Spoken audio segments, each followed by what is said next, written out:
ஆண்டவரும் இரட்சகருமான இயேசு கிறிஸ்துவின்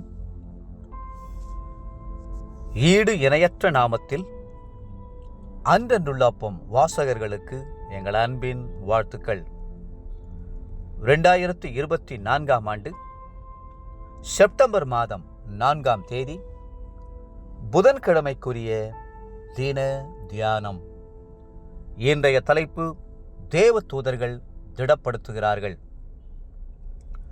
தானியேல் 10ஆம் அதிகாரம் 18-19 வசனங்கள் சொல்கிறது, அப்பொழுது மனுஷ ரூபமான ஒருவன் திரும்ப என்னை தொட்டு என்னை திடப்படுத்தி, பிரியமான புருஷனே, பயப்படாதே, உனக்கு சமாதானம் உண்டாவதாக, திடன்கொள் திடன்கொள் என்றான்.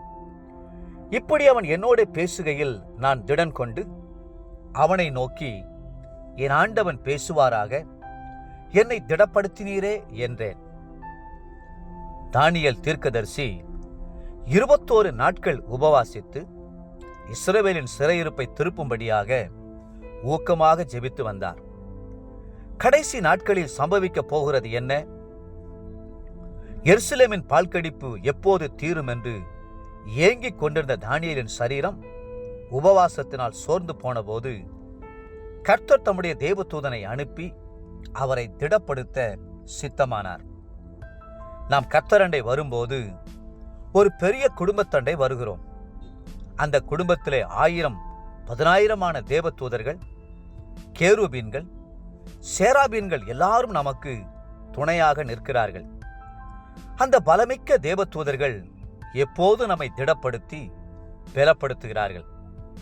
தானியேலை திடப்படுத்தின அந்த தேவதூதன் எத்தனை அருமையாய் தானியேலோடு பேசினார் என்பதை பாருங்கள். பிரியமான புருஷனாகிய தானியேலே என்று அழைத்தார். அந்த தேவதூதன் அப்படி திடப்படுத்தின போது உடனே தானியேல் திடன் கொண்டதை வேதத்தில் நாம் வாசிக்கிறோம். திடன் கொண்டு என் ஆண்டவன் பேசுவாராக, என்னை திடப்படுத்தினே என்று தானியேல் சொன்னதை வேதத்தில் வாசிக்கிறோம்.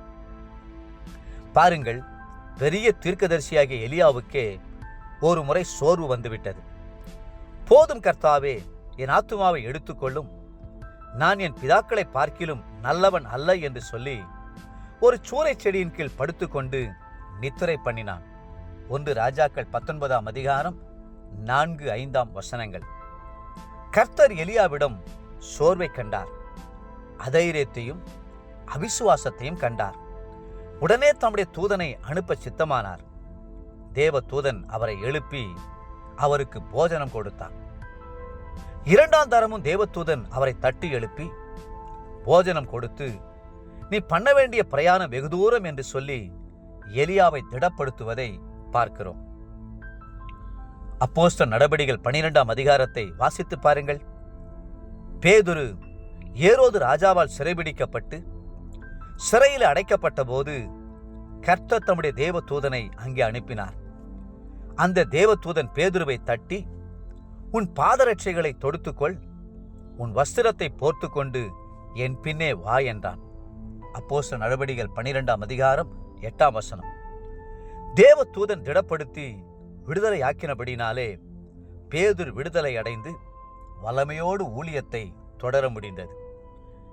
கர்த்தர் உங்களுக்காக தம்முடைய பணிவிடை ஆவிகளை கட்டளையிடுகிறார் என்பதை மறந்து போகாதேயுங்கள். எபிரேயர் 1:14. உங்கள் வழிகளெல்லாம் உங்களை காக்கும்படி அவர் தம்முடைய தூதர்களுக்கு கட்டளையிடுவார். உங்கள் பாதம் கல்லில் இடராதபடிக்கு அவர்கள் உங்களை தங்களுடைய கைகளில் ஏந்தி கொண்டு போவார்கள்.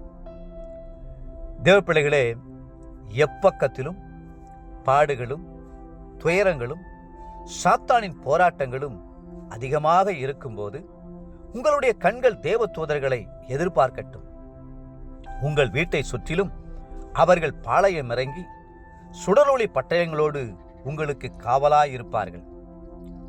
இன்றைய நினைவிற்கு எபிரேயர் 1:14.